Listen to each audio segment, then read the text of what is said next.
Hello, I'm Sarah Janes from Soap School, and today we're going to be looking at top tips for checking out events and venues and whether or not they're going to be right for you and your brand.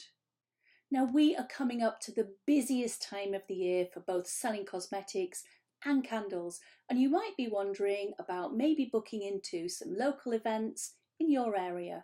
Well, I've got some good news and some bad news for you, so let's work through a few things and see how I can help you. Now, most events, especially the good ones, are going to be booked up months in advance, and that's just a sad reality. So it's really highly unlikely that you're going to be able to find the best venues still available at this time of the year.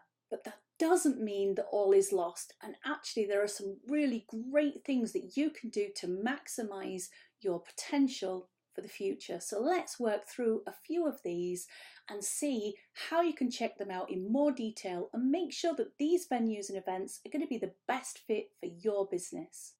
Now, I suggest that you go to as many events as possible during this busy season.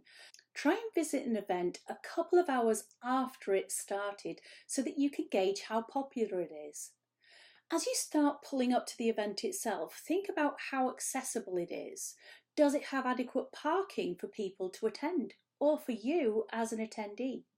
And is there a decent unloading area for you, or is it going to be where you're going to be trekking your stuff absolutely miles, which is a real pain in the backside when you've got a lot of product to unpack? What kind of location is the event being held in itself?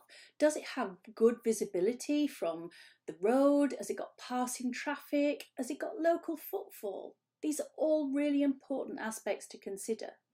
Is it in a location that you can only access by car, or is it on a local public transport link too? Next, I want you to think about the venue itself. What kind of age range do you think would normally visit this type of venue? Does that fit your main target or your buying audience? How much advertising did you see in advance for this event? Did the organisers promote it online? Was it advertised in the local press? As you pulled up, were there some really large banners or lots of signage around the area?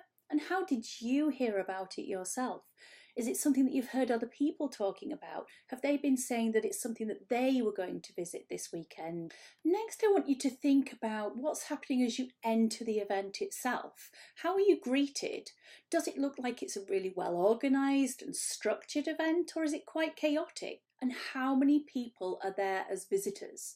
If the event's already been open for a few hours, you'd expect there to be quite a good number of people already milling around and shopping and enjoying the event itself. Now, once you've done that initial kind of assessment, I want you to think about how many stalls or booths there are. Go around and physically count them. Now, all of this information needs to be recorded, so you're either going to need to take a small notebook with you, or if you've got a smartphone, you can actually just dictate notes to yourself as you walk around. That way you've got them for later. Now, there's a gem of information that I really hope can help you. I want you to think about the way that people are walking. Visitors normally walk in a particular way, and it's normally based on the way that they drive. So in the UK, people drive on the left, so they'll work in a clockwise position around that open space. So have a look at where your visitors are walking. Are they walking on the outside stalls first and looking at all of those? Have a look at the inner stalls if there's an inner ring of them. Are there an equal amount of people on that inner circle? Are there people kind of mixed between the two? Or are they primarily walking in that clockward direction? Now, of course, if you're in America or some of the other countries, it might be the opposite for you.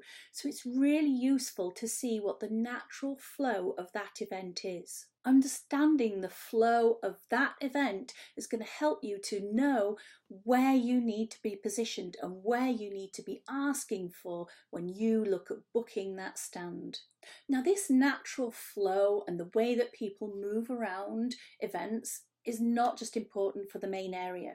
You may well be at an event where there are actually multiple sales areas.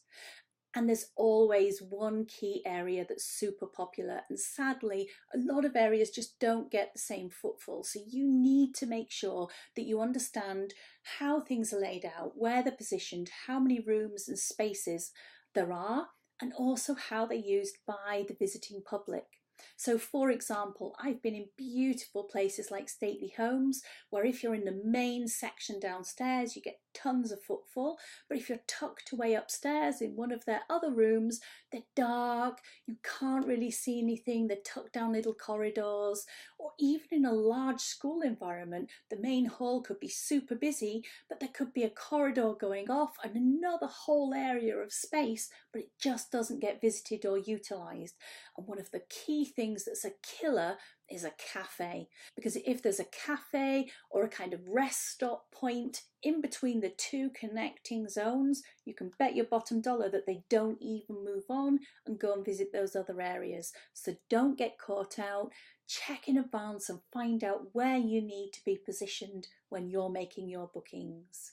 So if you can't get into the premium events this year, use this year's time to make sure that you gather as much information about the organisers and events as you can. And next year you're going to be in such a great place to have a strategic plan where you know exactly which events are best going to serve you.